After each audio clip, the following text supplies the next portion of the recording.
Iran के अंदर महिलाओं को कैसे कपड़े पहनने हैं सत्ता में बैठे हुए लोग नहीं डिसाइड करेंगे। रिपोर्ट बताती है कि ईरान के अंदर 70% से ज्यादा लोग रिपब्लिक ऑफ इस्लाम से आजादी चाहते हैं। आंदोलन के बीच एक बाल खोली हुई लड़की अपनी सिगरेट से खामेनी की तस्वीर को जलाती है। तो एलन मस्क ने अनाउंस किया है कि ईरान के अंदर वो फ्री इंटरनेट सेवा देंगे। दूसरी तरफ अमेरिका और इजराइल इस फिराक में है कि कब ईरान के अंदर प्रदर्शनकारियों पर कोई एक्शन लिया जाता है जिससे वो ईरान पर हमला कर सके। पिछले कुछ दिनों में ईरान के अंदर कुछ बहुत बड़ा होने वाला है।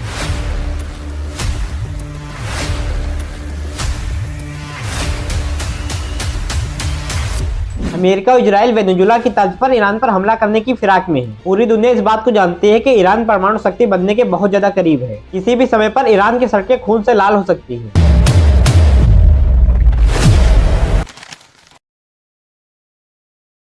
आज के समय पर ईरान एक बारूद के ढेर पर बैठा है, एक ऐसा बारूद जो किसी भी समय फट सकता है। किसी भी समय पर ईरान की सड़कें खून से लाल हो सकती हैं और ये लगभग तय माना जा रहा है कि ईरान ही अगला पाकिस्तान, बांग्लादेश, नेपाल और श्रीलंका बनने जा रहा है।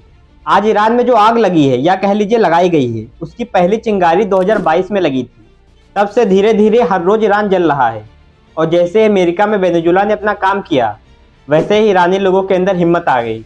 आप लोग सोच रहे होंगे कि जिस ईरान की वेनेजुला से दूरी 13,000 किलोमीटर है, वहां के लोगों से इनको हिम्मत कैसे मिली। और तब जब ईरान के दुश्मन अमेरिका ने ही उन पर अटैक किया था। तो इस पूरे को एक साथ समझने के लिए ही हमने ये वीडियो बनाई है। थोड़ा सा समय निकालकर अगर आप ये वीडियो पूरा देख लेते हो तो ये तय मानिए कि ईरान में जो भी इस समय घटनाक्रम चल रहा है वो पूरा आपको विस्तृत रूप से पता हो जाएगा। और सभी मुद्दों पर, सभी विषयों पर हमारी कोशिश रहेगी कि हम वीडियो लाते रहे। और हमसे जुड़ने के लिए आप सब्सक्राइब वाला बटन प्रेस कर देना। तो चलिए शुरू से इस पूरे घटनाक्रम को समझते हैं। 14 सितंबर 2022 का दिन, इस एक दिन में कुछ ऐसा हुआ था जिससे आज भी ईरान जल रहा है। एक 22 साल की लड़की जिसका नाम महसा अमीनी था, उसे ईरान की पुलिस गिरफ्तार कर लेती है और उसको इस अपराध में गिरफ्तार किया जाता है कि उसने हिजाब को सही से नहीं पहना था। उसके कुछ बाल हिजाब के बाहर आ गए थे, बाकी सब ठीक से उसने पहना हुआ था, लेकिन कुछ बाल बाहर दिखने लगे थे। ईरान के सुप्रीम लीडर अयातुल्ला खामेनी के आदेश पर उसको गिरफ्तार कर लिया जाता है और 16 सितंबर 2022 को पुलिस की कस्टडी में उसकी मौत हो जाती है। ईरान की पुलिस पर यह आरोप लगता है कि उन्होंने कस्टडी में उसको इतना ज्यादा प्रताड़ित किया, इतना ज्यादा टॉर्चर किया कि उसकी मौत हो जाती है। अयातुल्ला खामेनी पर भी आरोप लगता है कि उन्होंने इस एक महिला के साथ ऐसा इसलिए किया जिससे बाकियों में खौफ पैदा हो जाए, लेकिन होता ठीक इसके उल्टा है। ईरान के लोग इसके बाद इतना ज्यादा भड़क जाते हैं कि खामेनी की राजशाही संकट में आ जाती है। अपनी कुर्सी को संकट में देखकर ईरान के सुप्रीम लीडर साम दाम दंड भेंट करके बहुत हद तक बात को दबा ले जाते हैं। पूरी दुनिया जानती है कि ईरान परमाणु बम बनाने के बहुत ज्यादा करीब है। इस बात को अमेरिका और इजराइल भी बहुत अच्छे से समझते हैं और ईरान के परमाणु शक्ति बनने पर सबसे ज्यादा संकट में, सबसे ज्यादा परेशानी में इजराइल ही आएगा, क्योंकि वो दोनों पड़ोसी हैं। और इजराइल कभी भी नहीं चाहेगा कि ईरान जैसा इस्लामिक देश कभी भी परमाणु शक्ति बने जिससे उसके लिए खतरा पैदा हो जाए। उदाहरण के रूप में आप देखिए कि अगर आज के समय पर पाकिस्तान परमाणु शक्ति नहीं होता तो शायद स्थिति दूसरी होती। इसीलिए 13 जून 2025 को इजराइल ईरान पर सीधा हमला करता है, उसके परमाणु कार्यक्रमों को निशाना बनाता है। 13 जून से 25 जून तक लगभग 12 दिनों तक संघर्ष चलता है। उसके बाद अमेरिका बीच में आता है, डोनाल्ड ट्रंप बीच में आते हैं, युद्ध रुकता है और डोनाल्ड ट्रंप नोबेल के लिए अपना दावा ठोक देते हैं। लेकिन इन 12 दिनों के अंदर ही ईरान को इतना ज्यादा नुकसान हो चुका था, उसके डिफेंस सिस्टम की बदहाली लोगों के सामने आ गई थी। और साथ ही अमेरिका और नाटो देशों ने पहले से ही ईरान पर काफी ज्यादा प्रतिबंध लगा रखे हैं, जिससे आज के समय पर ईरान के अंदर आर्थिक संकट अपनी चरम सीमा पर है।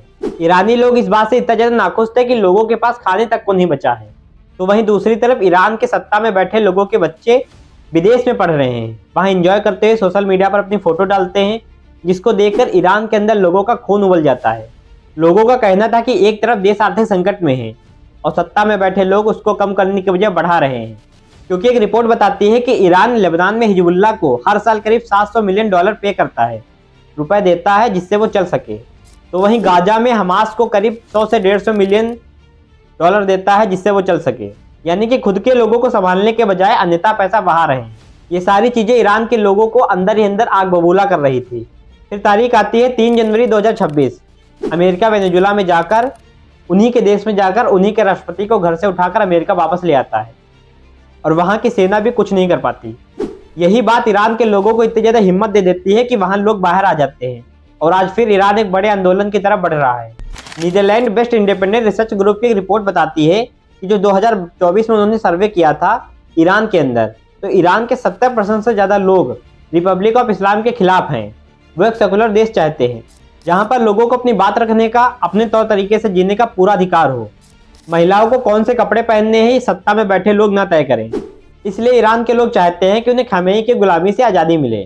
कहने को तो ईरान में लोकतंत्र है, चुनाव भी होते हैं, राष्ट्रपति भी है, लेकिन अंतिम फैसला सुप्रीम लीडर का होता है। 2024 के मुकाबले 2025 में ईरान के अंदर 106% से ज़्यादा लोगों को फांसी दी गई है।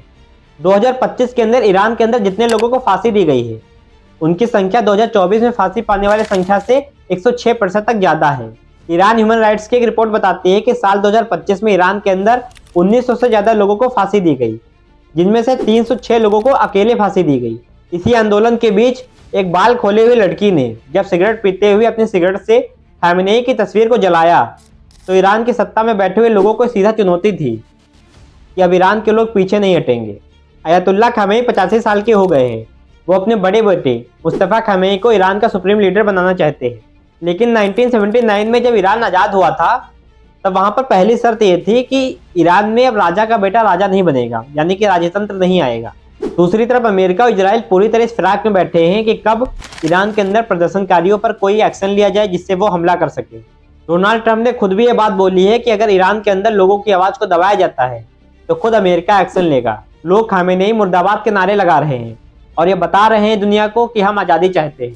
ईरान के अंदर लोगों की आवाज़ को दबाने के लिए पूरी तरीके से इंटरनेट सेवा बंद कर दी गई है, लेकिन VPN का यूज़ तो हर जगह होता है। वहीं दूसरी तरफ एलन मस्क ने अनाउंस किया है कि स्टारलिंक ईरान के अंदर फ्री इंटरनेट सेवा देगा। अभी आने वाले कुछ दिनों में अगर ईरान के अंदर कुछ बहुत बड़ा होता है तो आप बिल्कुल भी हैरान मत होना। अगर कुछ ऐसा होता है तो हम आपको यही मिलेंगे। हमसे जुड़ने के लिए आप सब्सक्राइब कर लीजिए, हमारा वीडियो टाइम टू टाइम आपको मिलता रहेगा।